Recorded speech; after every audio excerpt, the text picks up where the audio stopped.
People are awfully forgiving, or they just don't understand, what's been done to them. We are at an epochal shift. We're at a point where the West could tip into complacent and quite well off redundancy, or we could play a decisive role in the future.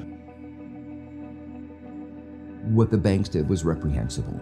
That was why there was the outrage at the greed of the bankers when we gave them money that was supposed to help them lend to others, but they decided to use that money to pay themselves bonuses. For what? For record losses? We are governed by corporations today, often by corporations that don't have very much interest in the United States of America. I don't know what happened, man. What happened to the United States? It went so far in the ditch. At what moment did it all go bad? Was it disco? Was it Donna Summer? Is that what killed America?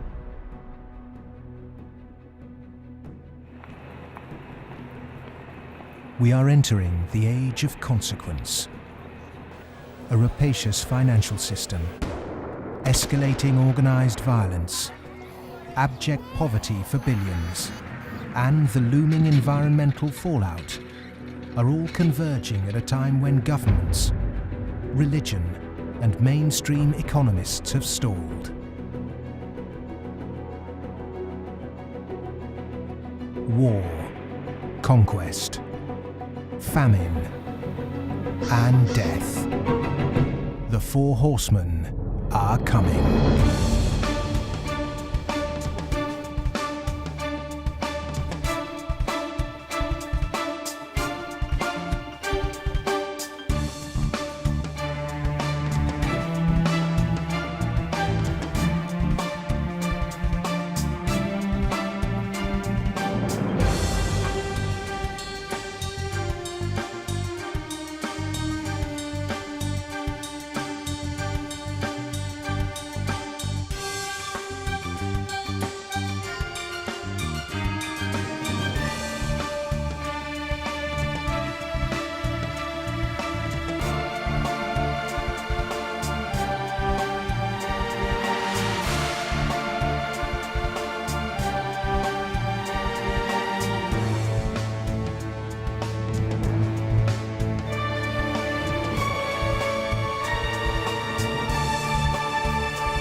This is not a film that sees conspiracies. It's not a film that mongers fear. It's not a film that blames bankers or politicians. It's a film that questions the systems we've created and suggests ways to reform them. Over centuries, systems have been subtly modified, manipulated, and even corrupted, often to serve the interests of the few. We have continually accepted these changes, and because man can adjust to living under virtually any conditions, the trait that's enabled us to survive is the very trait that has suppressed us. Most societies have an elite tries to stay in power. And the ways they stay in power is not merely by controlling the means of production, to be Marxist, i.e. controlling the money, but by controlling the cognitive map, the way we think. And what really matters in that respect is not so much what is actually said in public, but is what is left undebated, unsaid. For centuries, gatekeepers have manipulated our cognitive map. But in 1989, a computer scientist by the name of Tim Berners-Lee implemented the first successful communication between an HTTP client and server. The World Wide Web was born. It has since unleashed a tsunami of instantly accessible, freely available information. Just as Gutenberg's printing press wrestled control of the cognitive map away from an ecclesiastical and royal elite, today the internet is beginning to change governments, finance, and the media. We are at the cusp of change. But to enact it, we must first understand the things that have been left unsaid for so long. To do that, we need context from people who speak the truth in the face of collective delusion. Because to understand something is to be liberated from it.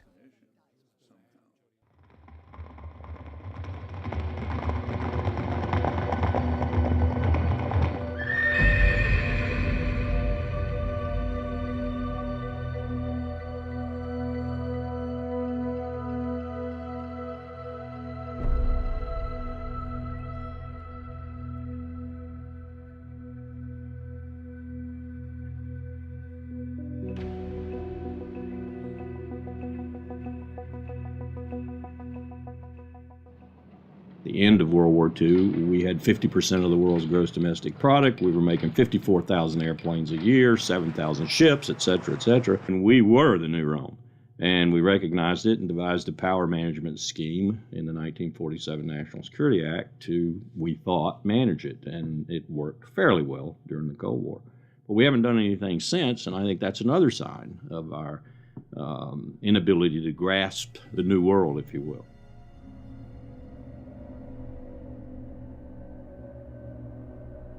Empires do not begin or end on a certain date, but they do end, and the West has not yet come to terms with its fading supremacy.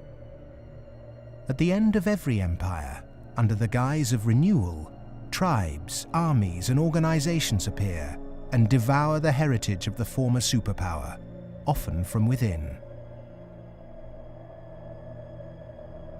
In his essay, The Fate of Empires, the soldier, diplomat, and traveller Lieutenant General Sir John Glubb analysed the life cycle of empires. He found remarkable similarities between them all. An empire lasts about 250 years, or 10 generations, from the early pioneers to the final conspicuous consumers who become a burden on the state. 6 ages defined the lifespan of an empire. The age of pioneers, the age of conquests, the age of commerce, the age of affluence, the age of intellect, ending with bread and circuses in the age of decadence. There are common features to every age of decadence. An undisciplined, overextended military, the conspicuous display of wealth, a massive disparity between rich and poor, a desire to live off a bloated state, and an obsession with sex.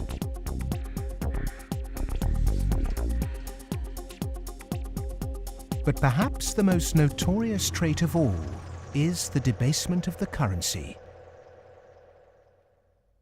The United States and Great Britain both began on a gold or silver standard, long since abandoned. Rome was no different. So it started on a principle that was very sound, and it was on a silver standard. But as it corrupted further and further and further, the Roman denarius got to the point where it was basically a copper coin, and they learned how to plate, and it was washed in silver, and in circulation the plating came off. And at the end, all the senators that really did at one time represent the people only were interested in representing how much wealth they could steal at the top.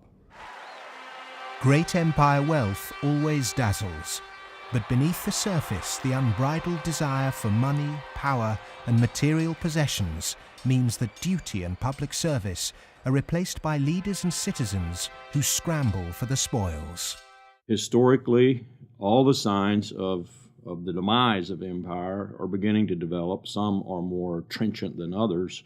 This current financial and economic crisis, that sort of thing always accompanies the demise of empire. The people of Rome were constantly being distracted by the gladiatorial events, and the politicians knew that they did this. Whenever there was unrest among the people, they had a huge event going on, and they created a new event with lots and lots of gladiators, and every day we're doing that. That is a common trait of declining empires.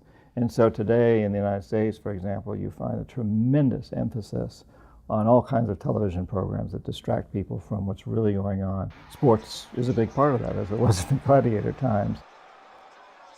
In essence, we've been lulled into a lethargy, and we've accepted it.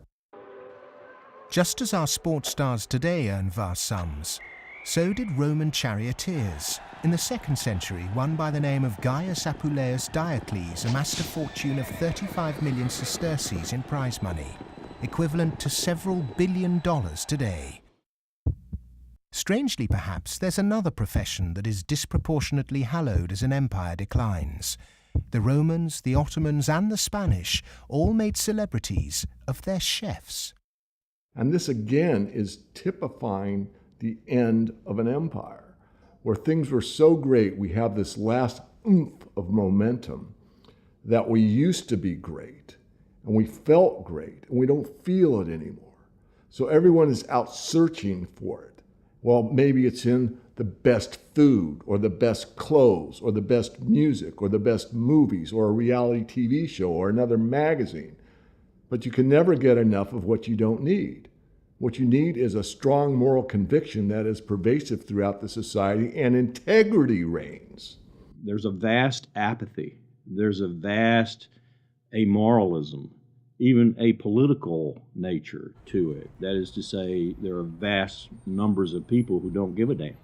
And so there's this natural, I suppose, entropy. Any living organism, which an empire is, of course, over time dies. Question is, how does it die? Does it die in a violent cascade of events, or does it die over a long period of time? The baby boomer generation were born into this age of decadence. Perhaps unwittingly, they've broken the unspoken intergenerational contract. Through unfettered consumerism, spiraling house prices, and a desire for eternal youth, the baby boomers have squandered future generations' inheritance. My generation, the generation right after my generation, I think we forgot that little phrase in the preamble to our Constitution, which says, "and our posterity." All of a sudden it became us, period. The baby boom generation, which I'm a part of, has gone and done the biggest misallocation of capital in the history of mankind. We have had cheap oil, or cheap energy is a better way to phrase it. We've had an abundance of ideas, and we have chosen a system and perpetuated it that is probably one of the worst ways to use the blessings that were bestowed upon us. And we are going to pay a price for that. Human beings are inconsistent and paradoxical. We hope for peace and immortality, but continually invent new ways to destroy each other. We're capable of the kindest, most noble acts and the most horrific atrocities. Human beings are complex creatures. I mean, for example, we're capable right now, at this minute, of acting in such a way as to make it likely, if not certain, that our grandchildren are going to face terrible disasters. And we're consciously acting to accelerate that likelihood, even though we all love our grandchildren. How can you be more contradictory than that? In spite of all the economic activities of last 50, 60, 70 years since the Second World War, and all the industrialization, we have not yet managed to solve the problem of poverty, deprivation, hunger, malnutrition. Millions of people every night go to bed without food, and millions of people are throwing away their food. Waste on the one hand, and poverty and deprivation and hunger on the other hand. Malnutrition on the one hand, and obesity on the other hand. What kind of system have we created? Why, with such brilliant knowledge on the planet, are we still struggling to distribute wealth fairly? How has the human race developed a flawed system of government and economics that serves the few at the expense of the many? And with such poverty in an age of plenty, why have we not had the will to change such a vicious social structure? Greed is the fundamental kind of ingredients for the immoral economy. The problem is not that there is not enough in the world. People say that there's a poverty, we have to create more wealth. There is enough in the world for everybody's need, as Mahatma Gandhi said, but not for anybody's greed. But is it just greed, or does it go deeper than that? Is the problem systemic?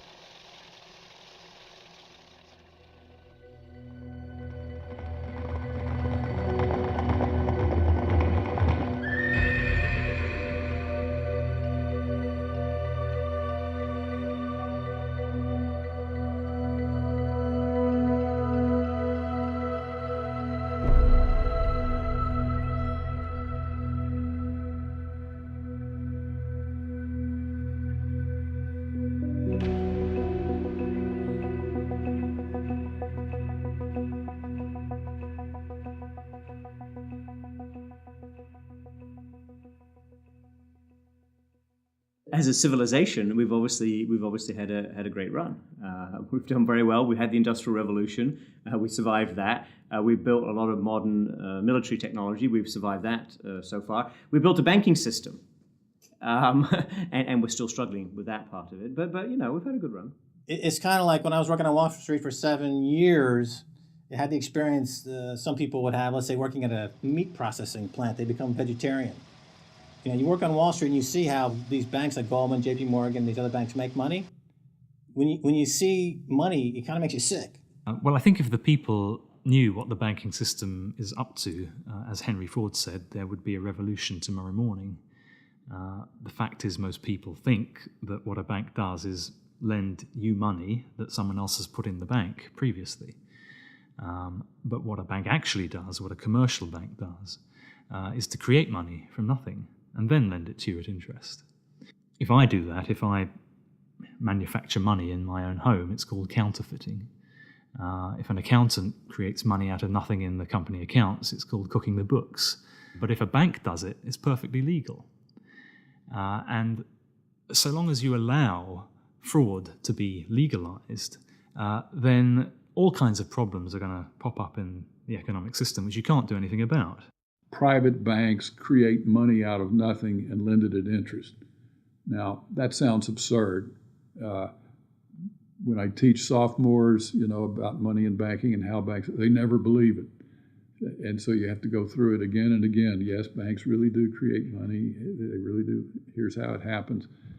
And it's absurd, and they're right to doubt that could possibly be what's really going on. But it is. Now, if the banking lobby is very strong, they're going to say, well, we don't want to change this system. We're making so much money out of it. What we have to do is, A, try and convince the people that it's their fault, that their wage claims are too high, and that's why we're having lots of inflation, or people are speculating on housing, and that's why house prices are going up. What they're not going to say is that this is happening because banks are creating money out of nothing and pumping it into the system, and that's why prices are going up. But how is it that we've ended up with a system in which banks have the power to create money? Since 1971, when President Nixon took the United States off what was left of the gold standard, the world has operated under a system of money known as fiat. The dollar, the pound, the euro are all government fiat currencies. Fiat is a Latin word meaning let it be so. It is the law that this government currency be money. Indeed, without that legal enforcement and the fact that we must pay taxes with this money, that dollar bill or that computer digit that represents a dollar would be pretty much meaningless. Only the government has the power to issue fiat money, but banks can create it through lending. Over the last 40 years, since this system of fiat money became the global norm, the supply of money has grown exponentially. In fact, we've seen the greatest growth in the supply of money in history. But who benefits? Of course, those that have the power to issue money, governments and banks. Then, those companies and individuals that get this money early. They can spend it before the prices of the things they want to buy have risen to reflect the new money in circulation. In other words, they get services, products or assets cheap. but prices soon rise. So holders of assets such as houses or shares will then see gains without there necessarily being any improvements to the company or house in question. Often this can lead to speculative bubbles. But what about those at the bottom of the pyramid? Those on fixed wages or incomes, those who live in remote areas, or those with savings? By the time this newly created money has filtered down to them, the prices of the things they want to buy have increased. Their savings buy them less, however, and their wages remain largely unchanged. In some cases, they have to take on debt just to be able to afford the things they were previously able to buy, which means they have to go back to the banks.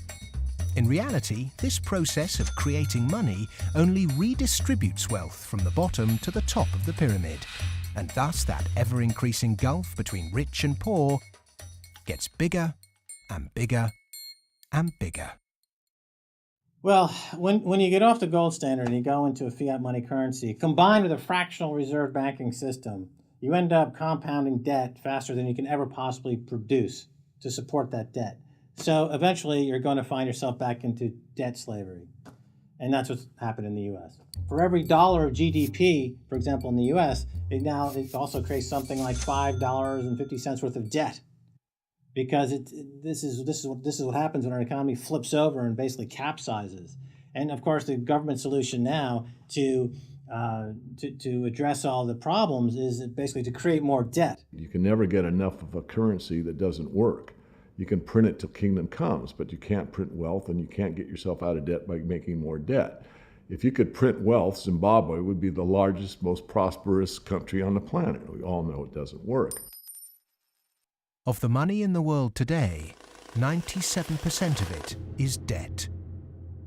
The French philosopher Voltaire once said, "All paper money eventually returns to its intrinsic value, zero."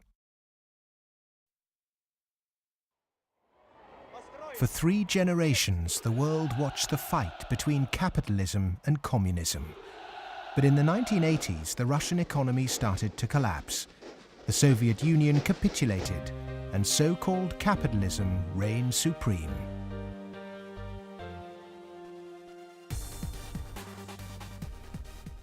Before 1989, we had a battle between communism and the market. And in that battle, there was a sense of, let's not expose the flaws in the market economy. This is too important of a battle that you don't criticize our team while we're fighting their team. And their team, associated with authoritarianism, with a failure to deliver well-being to their society, it was very clear that if you had to choose between these two, which was better? Communism failed first for various reasons. I think it was inefficient, human rights, lack of respect, so forth.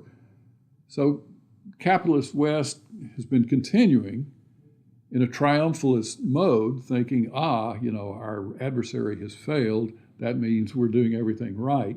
Both systems are trying to do something which is fundamentally impossible, grow forever. And they're both going to fail. One failed first. Capitalism's going to fail later, or it's failing now. America right now is in a very interesting position because in the past 200-300 years of its history, it's a culture and country which has almost always existed on the assumption that resources could be expanded. If there was a problem, you always try to deal with it by expanding the pie. Go west, young man. Make the pie bigger so that everyone's got a bigger piece. Now it's facing a world where possibly resources are beginning to be more constrained and where it's going to have to divide up that pie and inflict pain on people. And that's something which it is not well prepared for. How has the country moved so far from the intentions of its founding fathers? How has the American dream become so distorted? Over the last 30 or 40 years, capitalism has taken this extreme form. And a lot of it goes back to the economist Milton Friedman from the Chicago School and Ronald Reagan and Margaret Thatcher and others buying into these policies that really encourage people to take on huge amounts of debt, encourage privatization, smaller government supposedly, although bigger military, so actually the government spending goes up. Deregulation, getting rid of rules that govern the people who run our institutions, especially our corporations. It's as though we suddenly are supposed to believe that the human beings who sit at the top of corporations don't need to be regulated. They're some sort of gods. Milton Friedman, his protégés the Chicago Boys, and the neoclassical ideology beat the classical approach to economics and became the framework for what we today call capitalism. There are two main competing economic approaches which determine how we humans manage the world and distribute wealth. These are the classical and neoclassical schools. The classical school favours less government interference, more personal autonomy, and recognises that humans cannot function without natural resources.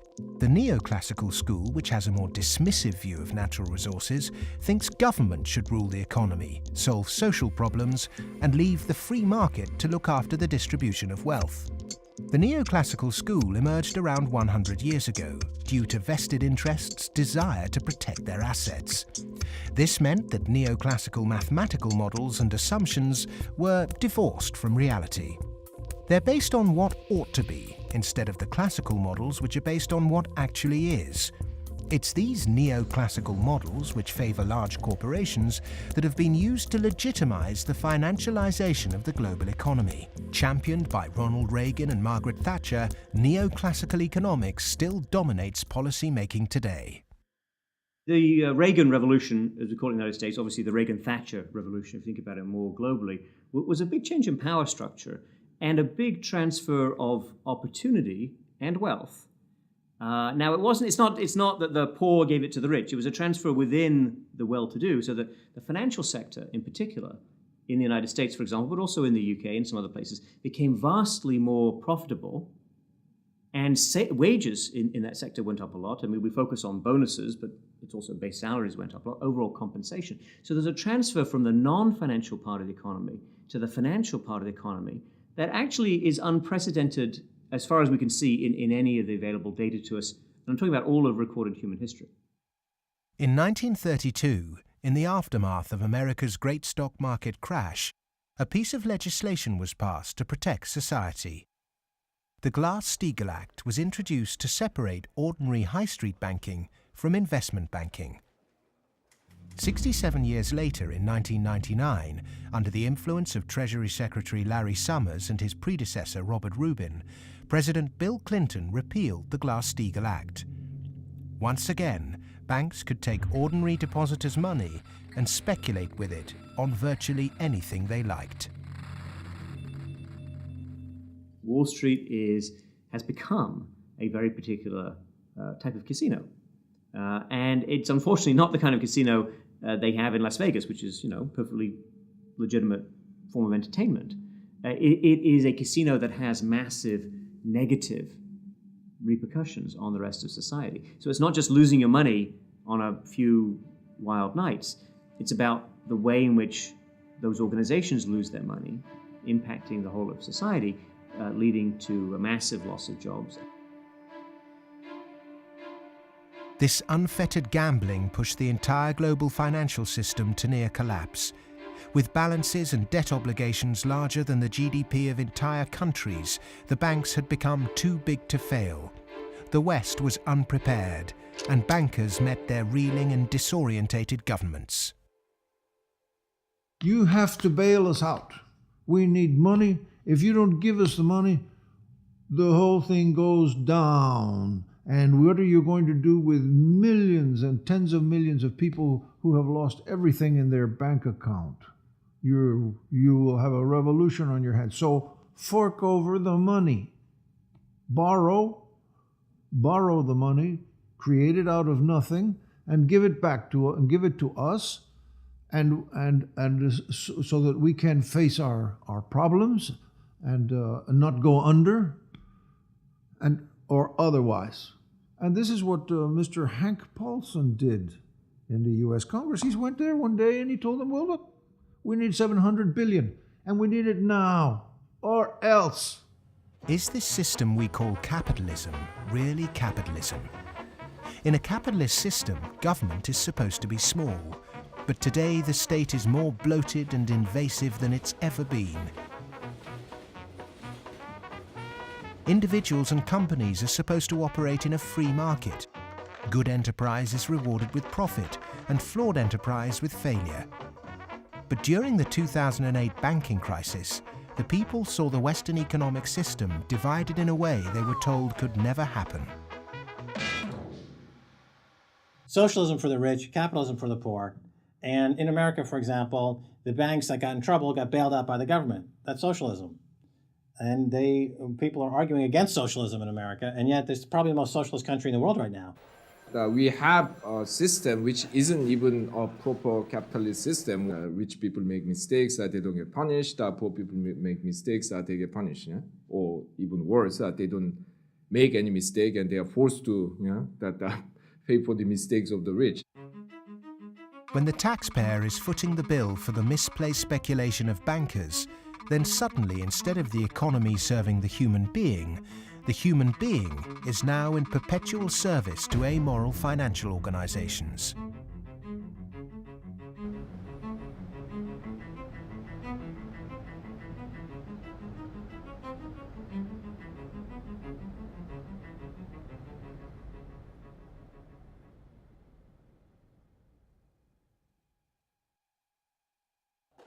It was the head of the Federal Reserve Bank, Alan Greenspan, who after 9/11 slashed interest rates to encourage lending.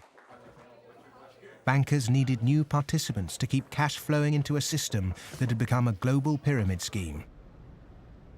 All this newly created money entered the housing market and created unprecedented inflation. House prices rose and rose. New mothers were forced back into the workplace to service huge home loans, and the Anglo-American dream became all about land speculation. The housing market in the West isn't about ownership. The housing market in the West, because it's the only way ordinary people can get ahead, and ordinary people can't get ahead but by wages. What we've created is a mass bubble economics around housing. As that sucks in a huge amount of capital, takes capital for genuine innovations in the economy, and puts it into a speculative use that has no genuine productive outcome. It's interesting, if you talk to people in Germany, for example, they don't see a connection between owning a piece of property and being inclined towards being democratic. There's lots of people who rent their housing there, and they're perfectly comfortable with that arrangement. But it is true that in somewhat different contexts, both Mr. Reagan and Mrs. Thatcher pushed for more people to own housing.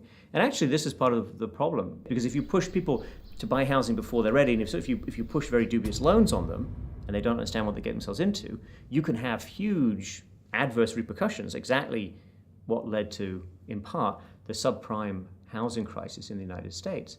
That's not anything to do with democracy, that's just a bad economic idea.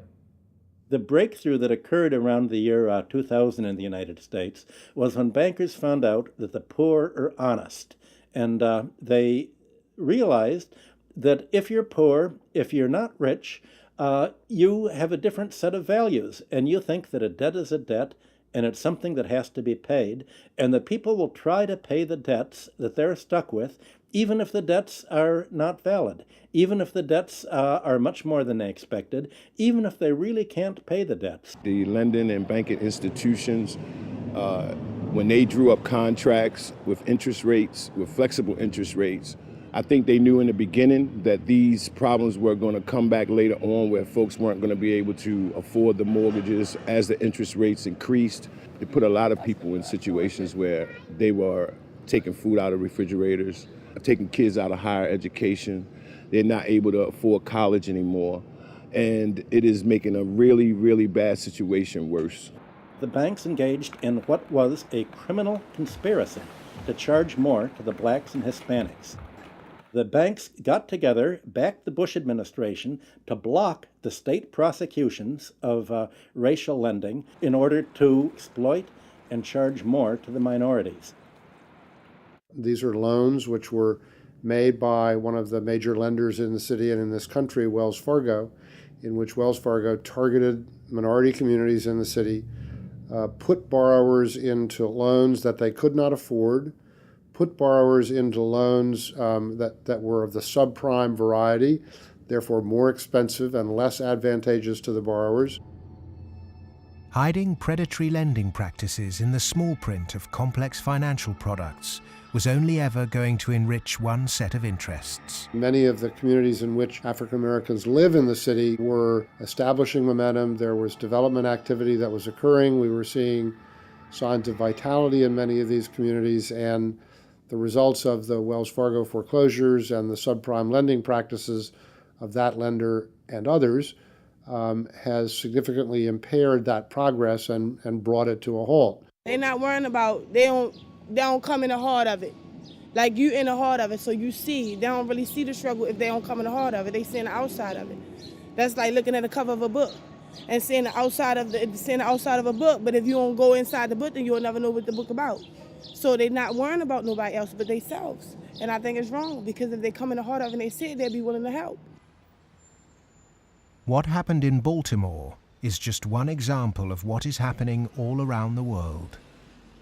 One way to frame this injustice is by branding it a race issue. But when we look really closely, we can see that there is something at play here that transcends race: profit. Not an accident, for instance, that we had the deregulation in our financial industry that was such a disaster. The lobbyists of the finance industry amount to 5 per congressperson. In other words, they pay 5 people for every congressman to explain to them, persuade them, that they should pass legislation that is favorable to the financial industry. The poor people who are devastated don't have the money. They couldn't hire 5 per congressman. So the way our democracy works, it's an unlevel playing field. The financial sector has acquired enormous power, partly through political contributions, so buying favors, but mostly through ideological control, convincing people that finance is good, more finance is better, and unregulated finance without limit is best. And that is really the cornerstone of this, what we call in the United States, the Wall Street-Washington corridor. I mean, if people need any proof as to who's controlling Washington, when the bailout came after Lehman Brothers collapsed, 80% of the population was against the bailout. Notwithstanding that, Congress passed the bailout, just showing, in my view anyway, that it's really under the control of banking interests. It's not a reflection of good democracy when a company, a group of companies, an industry, says our interests are more important than the national interest. How can that happen? Very easy. That's the role of campaign contributions, lobbying, in America's political structure. We have a flawed democracy.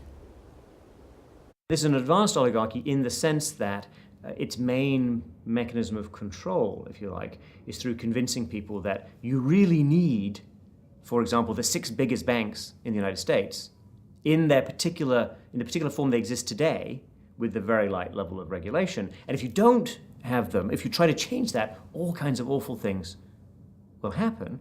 And this is not really blackmail. I mean, it sounds like blackmail, but they convince you it's not blackmail, it's just that's the way the world is. There's nothing you can do about it. Oh my goodness, you just have to cooperate with them. It's very clever. The Fed is essentially the lobbyist for the commercial banking system. When you say you want to turn regulation over to the Fed, you're saying the financial sector and Wall Street should be self-regulated. And the Wall Street has veto power over whoever is going to be the head of the Federal Reserve. As long as you give veto power over the regulators to Wall Street, as long as you pick the bank regulators from the banking industry itself, you can forget any thought of calling it regulation. It's deregulation, and to call it regulation instead of deregulation is using Orwellian doublethink. Democracy is government by the people. Plutocracy is government by the rich. In a typical plutocratic state, economic inequality is high, social mobility low, and because of continuous exploitation of the masses, workers find it nearly impossible to climb out of poverty. The equal voting rights movement in the early 20th century abolished a system where rich people had more votes than poor people. But today, lobbying has put pay to that and reduced the American political system to a mere clearinghouse for the concerns of the rich.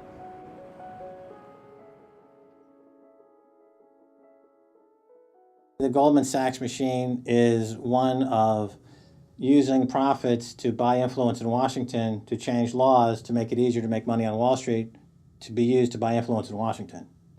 So it's a self-reinforcing malfeasance machine that is continuing to grow as a parasite in the economy and continuing to kill the host.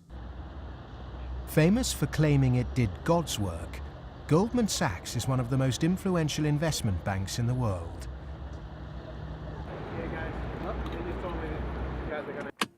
Its alumni often occupy positions of great influence in governments and central banks. In September 2008, barely a month before the stock market crash, Goldman, supposedly a pillar of the free market, changed its banking status from investment to commercial. This meant it was now eligible for state protection. Socialism for the rich, right there. Goldman Sachs are extremely efficient at what they do. Their task is to make money. They make bank robbers like Willie Sutton look like modest amateurs. They're huge bank robbers, but it's legal. The system is set up so that they can do it. In the recent years, they've been selling securities put together from mortgages that they knew were worthless. So they're selling these things to unwitting consumers, making a ton of money on it. Meanwhile, they're betting that they're going to fail because they know that what they're peddling is rotten. So they placed bets with it's called credit default swaps and other things with a huge insurance company, AIG, and that was insuring Goldman Sachs against the failure of the stuff they're peddling. During America's subprime collapse, Goldman traders Michael Swenson and Josh Birnbaum made a $4 billion profit by short-selling junk mortgages. Backed by Dan Sparks, internally Goldman Sachs called their position the Big Short and bet against their own clients.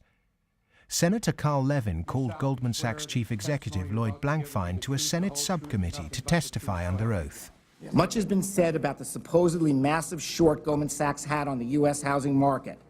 The fact is, we were not consistently or significantly net short the market in residential mortgage-related products in 2007 and 2008.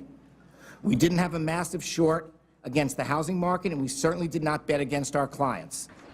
Riding the Big Short in 2007 made billions of dollars for Goldman. And so far, they've got away scot-free with this massive heist. So they're now back bigger than before, richer than before, biggest profits they've had in history, huge bonuses. They're doing great. A lot of what they're doing has, in fact, probably maybe all of it, has almost nothing to do with the benefit of the economy. Can there be any objection to genuinely talented people earning big money if they bring something new and tangible to the world? If they take great personal risks with their own money and actually bring greater prosperity for all? In a free market, if I have a brilliant idea that I can run an automobile on grass clippings, as an example, and I produce that car, my motivation might be to make money. But if the market says, my goodness, this is the greatest automobile ever invented by mankind, and I make $1 billion, I've not only served myself, but I have served everyone else that needs transportation. And that is the brilliance of a free market, is that paradox that you can serve yourself and simultaneously serve others. And that's what it's all about. But how many of the general public have achieved greater prosperity through a banker's bonus? It was against the holy backdrop of St. Paul's Cathedral in London that Goldman Sachs vice chairman and mouthpiece Lord Griffiths gave insight into how certain bankers really think. The devoted Christian defended extortionate bonuses. I'm not a person of despair, I'm a person of hope. And I think that we have to tolerate the inequality as a way to achieving greater prosperity and opportunity for all.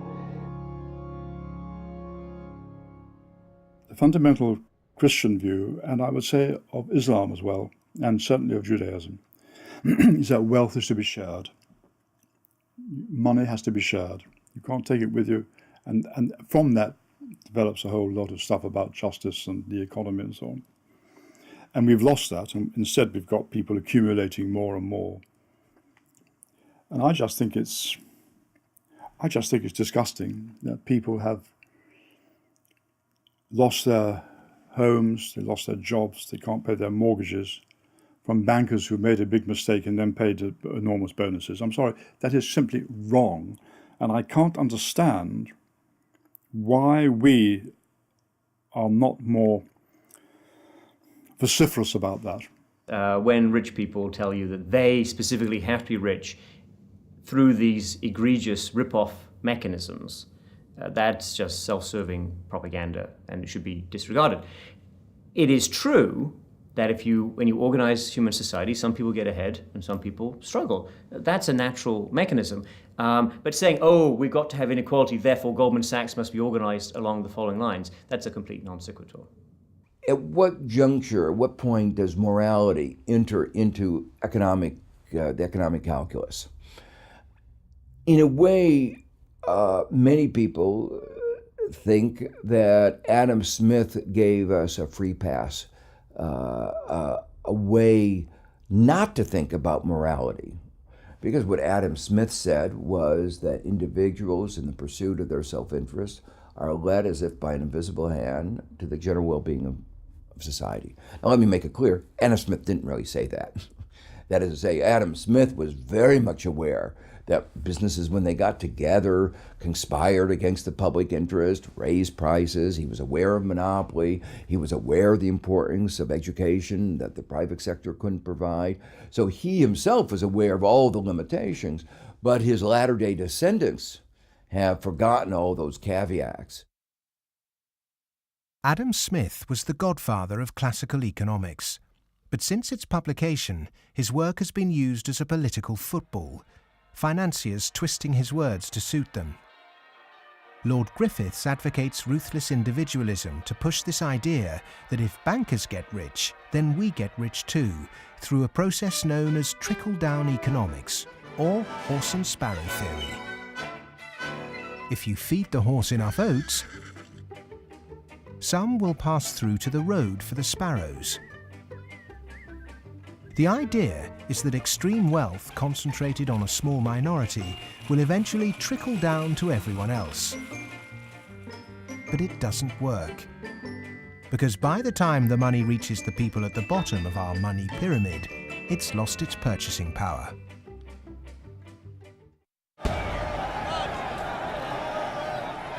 But the public are now confused as to why our political leaders have allowed this to happen, and quite naturally now ask why. Because our political processes are badly flawed. They're badly flawed because of the dependence on lobbyists, on campaign contributions. So that's why, my view, and a view I think of a lot of people, is that we have to restructure our political processes to give more voice to the ordinary citizen and less voice to the interest group, to the moneyed groups, to those who have taken such a large role in shaping our tax code, our regulatory regulations, and so forth.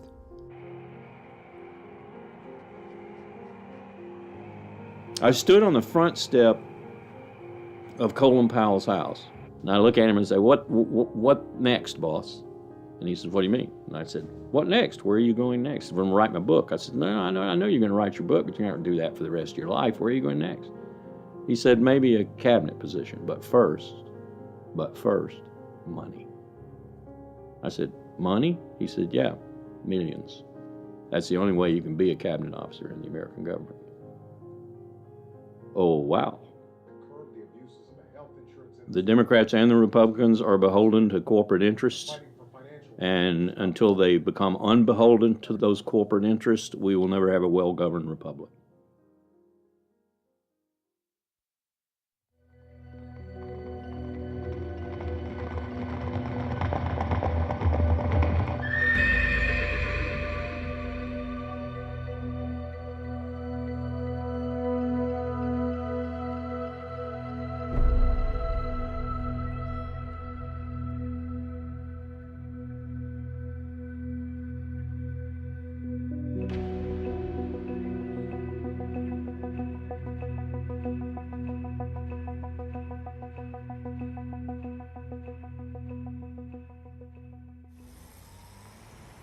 The inherent iniquity in our system of money, banking and politics has not just had consequences domestically, but also on a massive scale globally.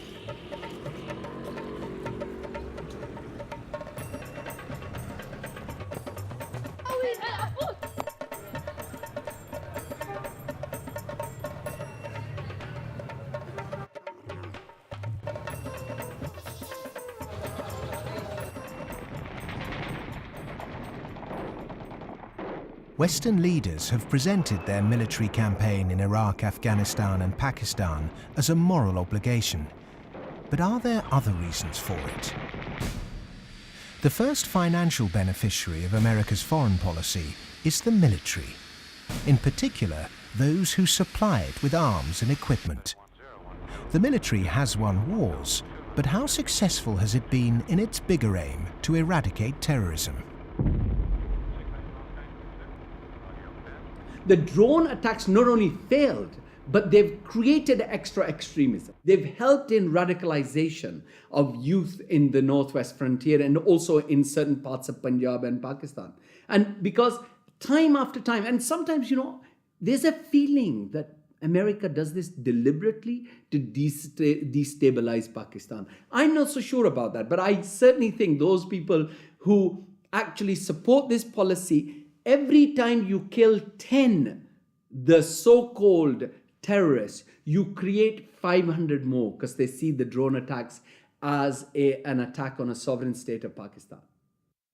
If they really wanted to flush them out, there was no need for a huge military operation in Swat, causing the entire district to become internally displaced persons. The population of Swat is 1.8 million. There are 2.3 million refugees in the country. The whole district has been emptied. This wouldn't have been necessary if they had carried out a surgical commando operation to get the militant leaders. But they allowed them to escape, all of them. After the military, the next financial beneficiary are those who win the contracts to conduct the rebuilding process. In the West, people might even feel optimistic when they hear that the US is pumping tens of billions of newly created dollars into developing nations to build infrastructure. But often this too doesn't seem to achieve the publicized goals. Is there another reason we give these countries aid? We economic hitmen have created the world's first truly global empire, and we've done it primarily without the military. We work many different ways, but perhaps the most common is that we'll take a third world country that has resources our corporations covet, like oil, and then arrange a huge loan to that country from the World Bank or one of its sister organizations. However, the money never actually goes to the country. Instead, it goes to our own corporations to build infrastructure projects in that country, power plants, highways, industrial parks, things that benefit a few wealthy families in that country as well as our corporations, but don't help the majority of the people at all. They're too poor to buy electricity or drive cars on the highways. They don't have the skills to get jobs in industrial parks, but they're left holding a huge debt. Infrastructure, which has used heavy loans from the World Bank and IMF and made from grants from Western countries, they've all gone into benefiting the elite and the feudal classes. They have not benefited the people.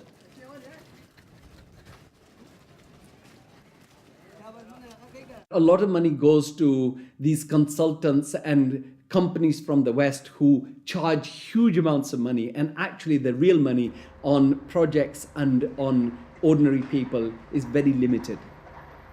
The masses have very little already. So those landlords who have the infrastructure and who are going to make money because of the infrastructure that is built through their roads, they will prosper.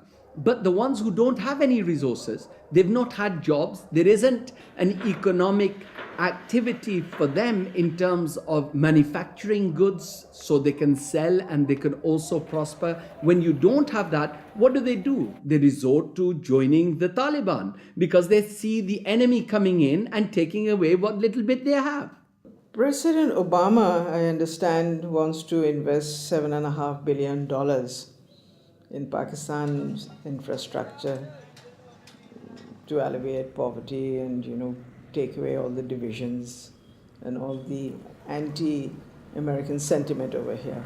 Whatever his reasons are, we can do without it. In fact, it's the worst possible thing he can do. This kind of help is actually going to be a hindrance. It's just going to make matters worse. It will bring this contrived war and terror into our rural areas. How much of US foreign policy is genuinely altruistic? And how much is it influenced by the banks and corporations that profit so tremendously from it? America's evangelism of democracy is riddled with contradictions, not least of which this idea of promoting democracy at the point of a gun, or opposing regimes which are democratic but not in the way that America wants. So too, this idea that America has been promoting free market capitalism has also been riddled with contradictions, because the reality is that American firms tend to make most money when countries are at the cusp of change, certainly American financial firms.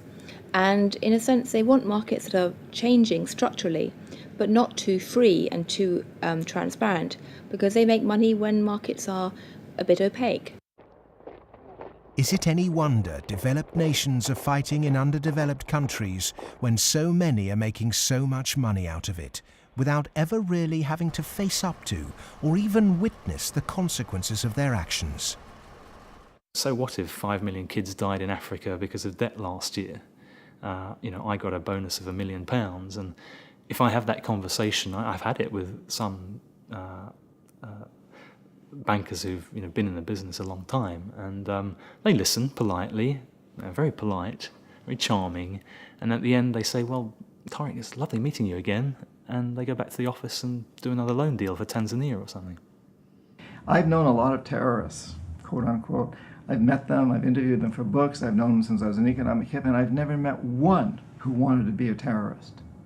They all want to be with their families back on the farm. They're driven to terrorism because they've lost the farm. It's been inundated with water from a hydroelectric project or with oil from oil derricks. Their farm's been destroyed. They can't make a living for their kids. Or in the case of the Somali pirates, their fishing waters have been destroyed. And that's why they've turned to this. It isn't because they want to be pirates or terrorists. Now, there may be a few crazy people. There are a few crazy people with their nuts loose. There'll always be serial killers. There'll always be crazy people. Maybe Osama bin Laden's one of them. But they do not get a following unless there's a terrible injustice going on. And people are starving and they're deprived. And then they will follow these crazy people because they seem to offer an alternative. If we want to do away with terrorism, if we want to have what we in the United States call homeland security, we've got to recognize that the whole planet is our homeland. What does the word terrorist actually mean? Many terrorists would sooner describe themselves as freedom fighters. Could it be that the charge of terrorism could just as easily be made against Western corporations, speculators, and policymakers? When we talk about terrorism, it means what they do to us, not what we do to them. And what they do to us can be pretty ugly, although it's not even a fraction of what we do to them. I mean, take, say, 9/11. That was a pretty serious act of terrorism, maybe the worst single act of terrorism in history. But it could have been worse. I mean, suppose, for example, that Al-Qaeda had bombed Washington, bombed the White House. It killed the president, installed a harsh military dictatorship, brought in a bunch of economists who drove the economy into its worst disaster in history. Well, that would have been worse than 9/11. And I'm not making it up. It happened. What's called the first 9/11 in South America, namely in Chile. On the 11th of September 1973, the democratically elected Chilean president Salvador Allende was overthrown in a coup. A dictatorship under Augusto Pinochet was established that ruled Chile until 1990. There was the systematic suppression of all political dissidents. Thousands were imprisoned and murdered. Who was involved in that first 9/11? It's not hard to find them. Right in Washington and London and so on. But that's off the agenda. It doesn't count. There's a principle of ideology that we must never look at our own crimes. We should, on the other hand, exult in the crimes of others and in our own nobility in opposing them. The root causes of so-called terrorism will not be solved by increasing economic inequality. If governments really are serious about combating terrorism, then they must start with real structural reform back home. As long as banking empires chase infrastructure and debt deals in pursuit of profit, the West will continue to export injustice through finance. Millions more will be displaced, terrorism will thrive, and neo-colonialism will continue to end more and more lives around the world.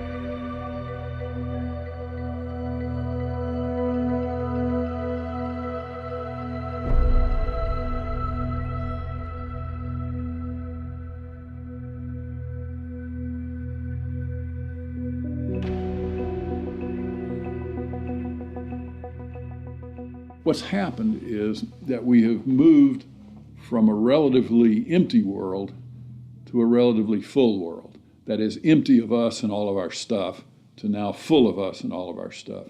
In my lifetime, the world population has tripled. And the populations of other things, of cars, houses, boats, all these other things that put a load on the environment too, just like human bodies, those have vastly more than tripled. So the world is very, very full of what we might call man-made capital. And it's becoming more and more empty of what used to be there, what we might call natural capital. We are the first generation, we in the rich developed world are the first generation to have got to the end of the real benefits of economic growth. For hundreds of years, the best way of raising the real quality of human life has been to raise material living standards. And that's what's driven the huge rises in life expectancy and increases in happiness and other measures of well-being.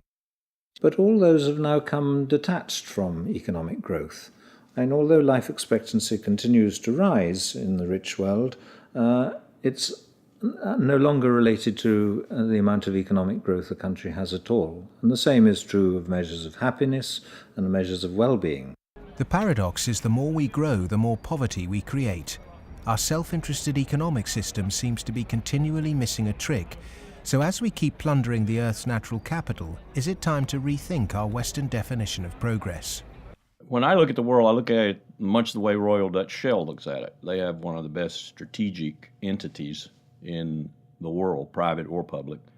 And Royal Dutch Shell has posited two scenarios. One is called Blueprint and is obviously a planned corporate structure where world leaders get together and they think about things like energy transformation, planetary warming, and dwindling fossil fuels and so forth.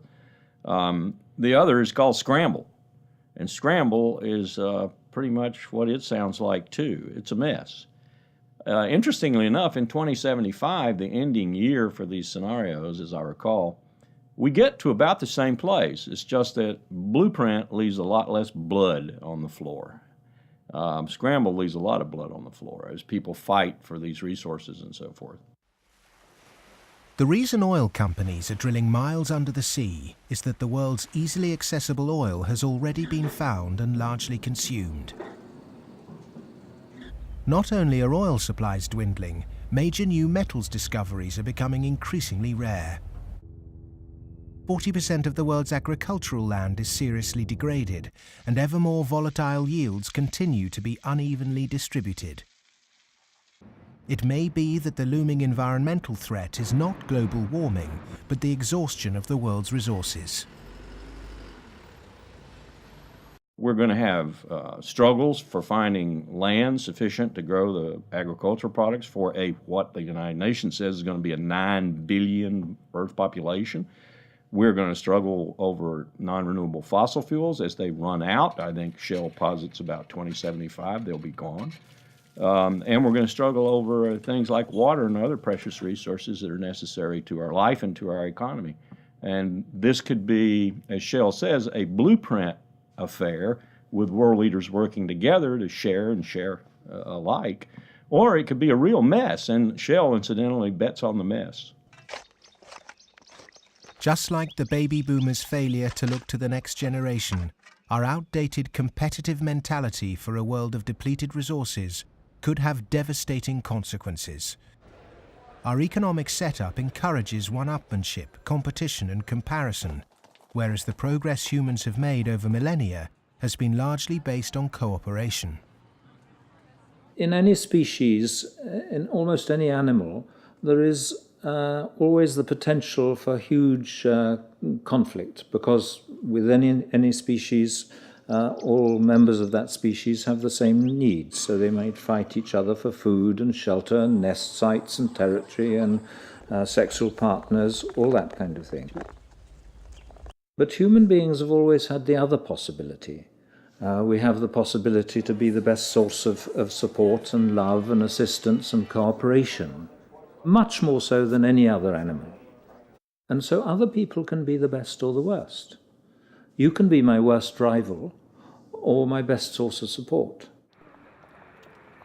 In a progressive society, to meet our common economic, social and cultural needs, we must move from globalization to localization.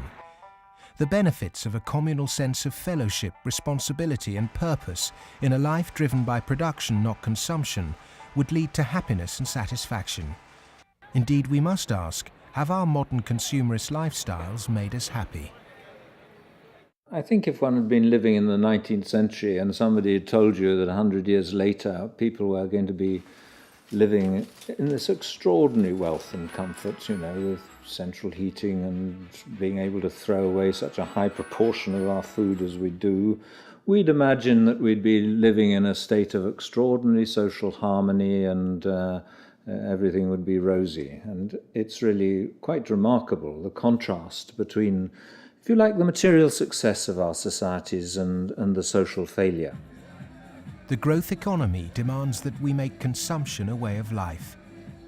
He who dies with the most toys became the ambition, and retail replaced spiritual satisfaction.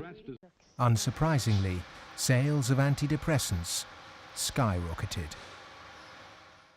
The fact is that the world economy over the last few years, a good share of my lifetime, has been built either on the military or on producing items that most people don't need and really don't even want when you come right down to it, but we all got to have them. Consumerism is driven by our extraordinarily social nature, that we want to have the stuff so we look good in other people's eyes. It's because I experience myself through other people's eyes, the feelings of shame and embarrassment or pride and maybe feeling envied, all those things. So, the goods are just a way of, if you like, mediating the relationship between yourself and others in this extraordinarily alienated hierarchy. What's really suffered is human relationships, family life, the things that really matter to us. And in the end, the only thing that makes human beings happy isn't money. It's very clear that past a certain level, you only get marginal gains from wealth. What really makes us happy is other people. It's our relationship with other people that's really been damaged by the last 30 years. We trust them less, we have less interaction with them, we bond less than ever before, we marry less and marriages are under more threat than ever before. And all the associations that represent sort of permanent, unconditioned human affection are being eroded or damaged. And that's the real legacy of the last 30 years. And in some sense, we've got to recover and rehumanize our lives. Otherwise, not only will they be nasty, brutish and short, but they'll be lonely. The West is coming to the realization that its human project is failing.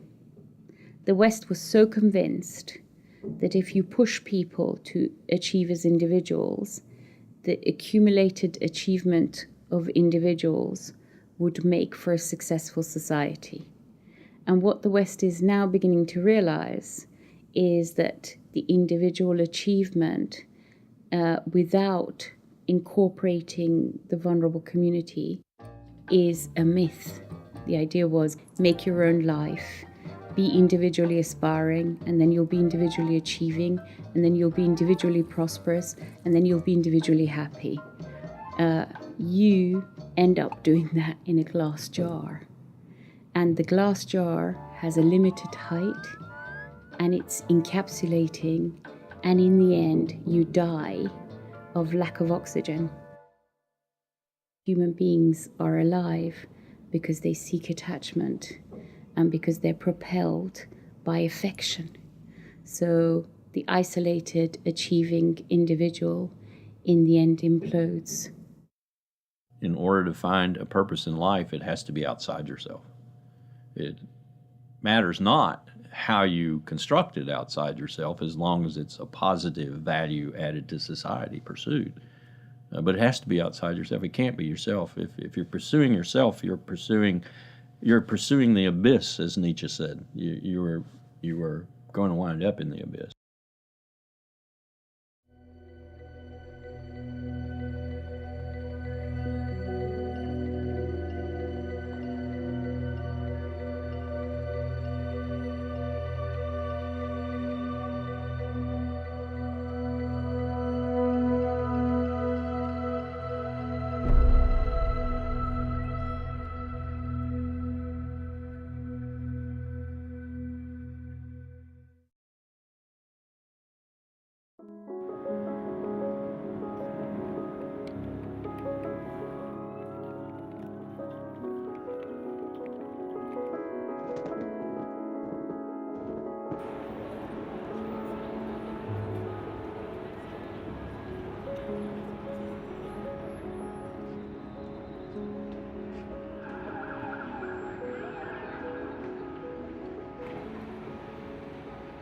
One of the most powerful cultural frameworks that shapes the way we think today in the West is the Hollywood film construction.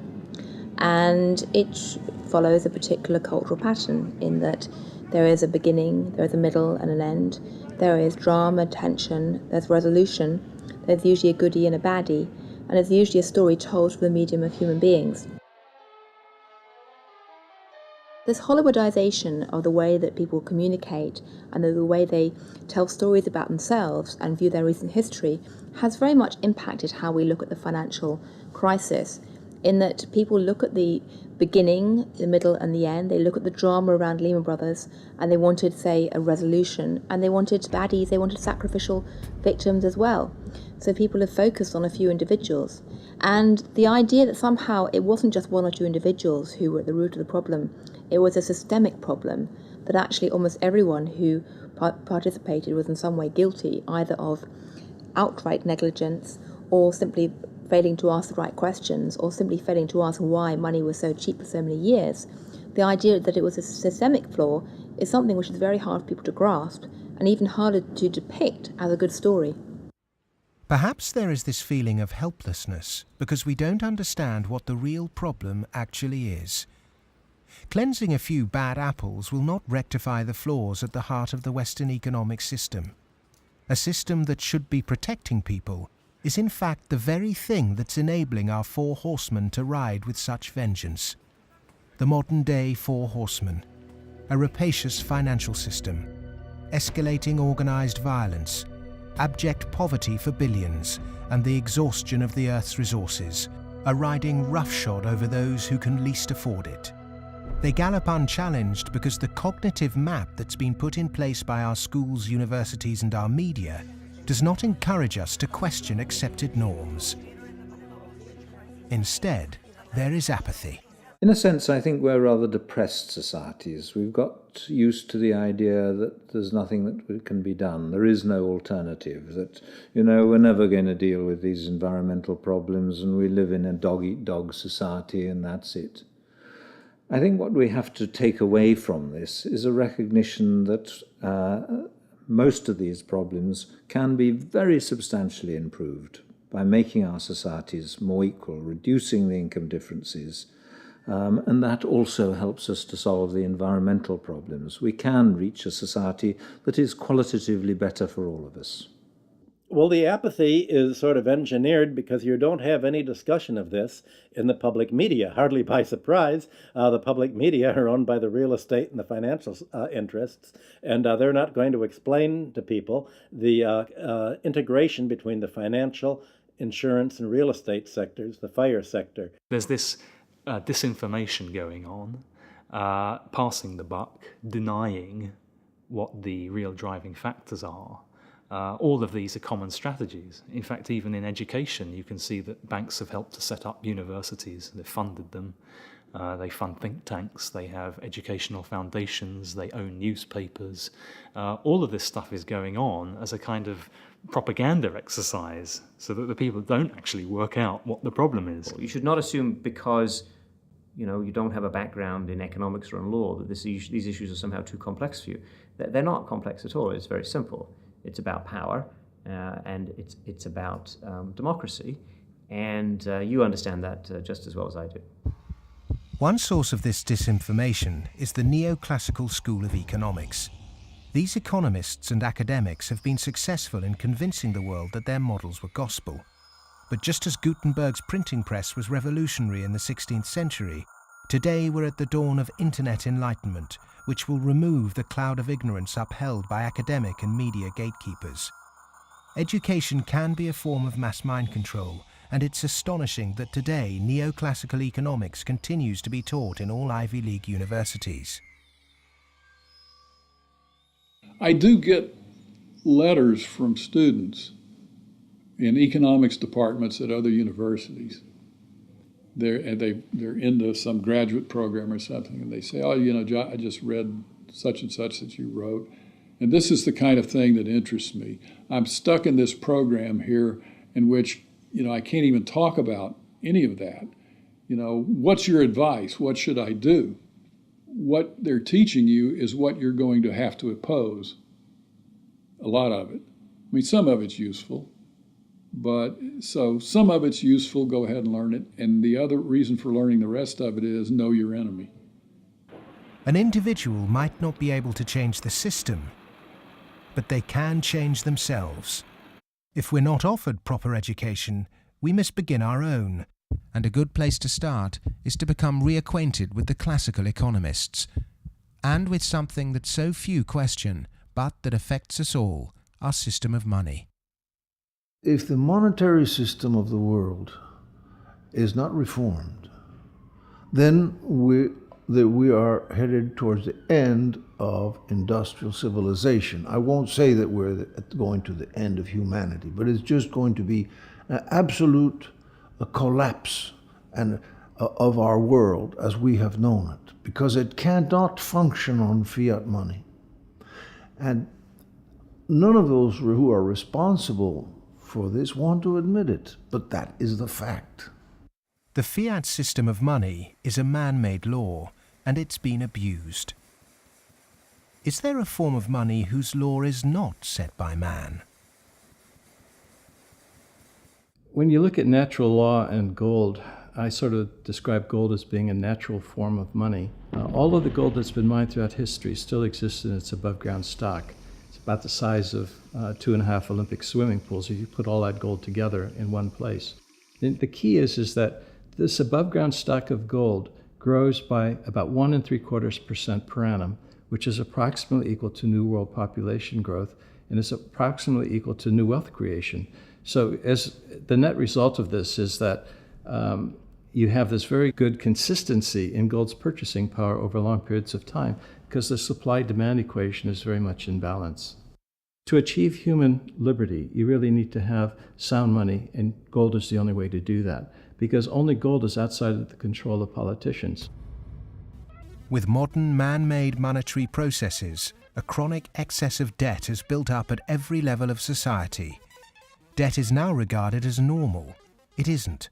It's a form of slavery. But how much do we question our debt? And what should we now do about it? The classic example, most recently, of a debt cancellation was the German economic miracle in 1947. The Allies canceled all domestic and international German debts, except for the debts that employers owed their employees for the previous few weeks, and except for a basic working balance that everybody was able to keep in the bank in order to buy food for the next few weeks or so. Essentially, you would follow the 5 or 6 pages that the currency reform of 1947 did in Germany. You would start with a clean slate. That means that everybody would own their property free and clear. And the problem here is that you'd wipe off the savings that are the counterparts of that. That actually would not be such a bad thing if you look at the fact that the wealthiest 1% of Americans have concentrated an enormous amount of wealth in their own hands, more than at any earlier time since statistics have been kept. Our system of taxation also needs addressing. Currently, we're taxed on what we produce. Perhaps it would be more progressive to tax what we consume. How many American people realize that the Founding Fathers never intended Americans to be taxed on their labor? In other words, they weren't meant to pay income tax. The tax system that was exported from Britain, a relic of colonialism, has duped the world. The most important element of a tax system is to do what everybody expected to be done in the 19th century, and that is to base the tax system on land taxation, on the free lunch of land value, and on what John Stuart Mill called the unearned increment, the income that landlords made in their sleep, as he put it. Who made oil in the ground, coal or iron ore? These are things which are not the products of human effort. Of course, extracting them is, but their existence is not.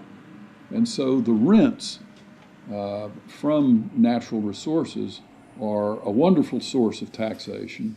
Nobody made them, and when you do tax them, you cause all of us to use them more efficiently. So this seems like really the excellent thing to tax, rather than labor and capital. If the governments used this land site value that's supplied by nature, not by human labor, not by personal enterprise, then the government would not have to tax wages in the form of income tax. It wouldn't have to imply sales tax that add to the price of doing business, and it wouldn't have to add the proliferation of business taxes. This tax system, advocated by all the classical economists, would begin to address global poverty, as it would allow citizens in developing countries to keep their resource wealth. In developed countries, it would begin to address our housing and debt crisis and unleash the kind of entrepreneurship needed to refloat our economies. Perhaps we should also resurrect another timeless principle for workers that was promoted during the Industrial Revolution. Well, the idea that people who work in a plant ought to own it is just deeply built into working class culture. So right around here at the early Industrial Revolution in the late 19th century, working people simply took for granted that, yes, of course, the workers should own the mills in which they work. Anything else is an attack on our fundamental rights as free citizens. They also took for granted that wage labor is hardly different from slavery. It's different only because it's temporary, and then you can be free. One of the ways you can be free is by owning your own plants. That was not an exotic view. That was Abraham Lincoln's view. In fact, it was a principle of the Republican Party in the late 19th century. It's taken a lot of effort to drive those ideas out of people's heads, but they're still there, and they are very relevant. It was the Greek philosopher Plato who said the ratio of earnings between highest and lowest paid employee in any organization should be no more than 6-to-1. In 1923, banker J.P. Morgan declared no more than 20-to-1 was optimum. Yet today's salary difference between top and bottom earners in global corporations can be higher than 500 or 1,000-to-1. When you're up in the range of 500-to-1 inequality, the rich and the poor become almost different species, no longer members of the same community. commonality of interest is lost. And so it's difficult to form community and to have good, friendly relationships across class differences that are that large. When the public do vent their outrage at inappropriate earnings, the common defence is to move the debate to the psychological realm and quote mercurial British economist Herbert Spencer. He coined the phrase survival of the fittest, and his words are now used to justify excess. Competition in business is a good thing, but the playing field must be level. Monopolists have too much because the system they game is rigged. Under the current economic setup, the fitness of the vast majority of the world's population is irrelevant. Those that are made to pay for this crisis are not those that caused it. But those who caused it, for survival, will no doubt try to marginalize this film as socialist or even Marxist. I'm a capitalist. I'm a business person. I believe in the basic principles. That's why I'm completely appalled by seeing these principles destroyed by monarchs, monopolists, who have totally destroyed the system from within on Wall Street. And this is completely unacceptable. I'm a capitalist. I think capitalism can do it. It's not a question of getting rid of capitalism. It's a question of getting rid of this terrible form of capitalism. Capitalism, more broadly understood as market economy, not only has a future, I can't see the future of the world without it. But the question is, what kind of capitalism? What kind of market economy? A system of reformed capitalism built on independent money, a tax system based on consumption, not income, and employee-owned businesses would begin to build an economy that's not dependent on constant growth to service its debt. We've endured the so-called free market for centuries, but far from being free, it's led us to destroy nature and each other in a vain attempt to progress. It's absolutely ludicrous to suggest that somehow there is a scientifically defined boundary of the market that we should never change. And of course, that's what the free market economy wants you to believe. Because once they convince you of that and claim that, on top of that, claim that they have the truth because they are PhDs in economics, then they can tell you whatever they want, and then you'll have to accept it. But that's where we have to take these guys on. Politics is about drawing the boundary of the market. When you think about it, a lot of things have been taken out of the market over the last 2-3 centuries. 2-3 centuries ago, you could buy and sell human beings, child labor. A lot of things that you wouldn't imagine you could buy and sell today. So, over time, we have redrawn this boundary, and there's nothing wrong with redrawing the boundary again. Things that were considered absolutely reasonable in the 1850s, like selling any chemical on a street corner and telling you that it's a pharmaceutical drug that will be good for you, things like that were absolutely commonplace then, are now serious criminal offences. Well, the same thing will be true of active money management in 100 years. The breakdown we saw in the Great Depression and witnessed again at the beginning of the 21st century occurred because in the name of growth, much was taken out of the system by those who contribute very little. Multinational corporates and banks will always want to grow without having to compensate those people who actually do the work to produce the surplus. In the past, every time too much was taken by those who contributed little, people rose up to halt the violent practices enacted by a tangible enemy. Today, the question is, with such a formless enemy pervading every element of our economic and democratic process, can it be done again?